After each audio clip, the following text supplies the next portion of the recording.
ఈ రోజు కాలీఫ్లవర్ పకోడీని ఈజీగా ఎలా తయారు చేసుకోవాలో చూసేద్దాం. చాలా సింపుల్ ప్రాసెస్ లో చేసుకోవచ్చు, చాలా క్రిస్పీగా కూడా ఉంటాయి.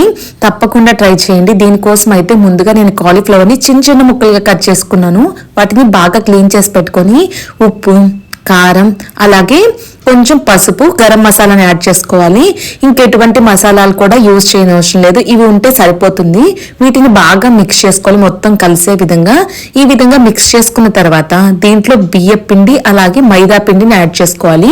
3 టేబుల్ స్పూన్స్ మైదా పిండి అలాగే 3 టేబుల్ స్పూన్స్ దాకా బియ్య పిండిని కూడా యాడ్ చేసుకొని మొత్తం బాగా మిక్స్ చేసుకోవాలి. ఎటువంటి కార్న్ ఫ్లోర్ కానీ శనగ పిండిని కానీ ఏమీ యూజ్ చేయని అవసరం లేదు. చూసారు కదా, మంచిగా ముక్కలకు కోట్ అయినాయి కదా. ఇప్పుడు కొంచెం కొంచెంగా వాటర్ యాడ్ చేసుకుంటూ, మరీ ఎక్కువగా లూజ్గా కాకుండా గట్టిగా కాకుండా ఈ విధంగా కలుపుకుంటే సరిపోతుంది.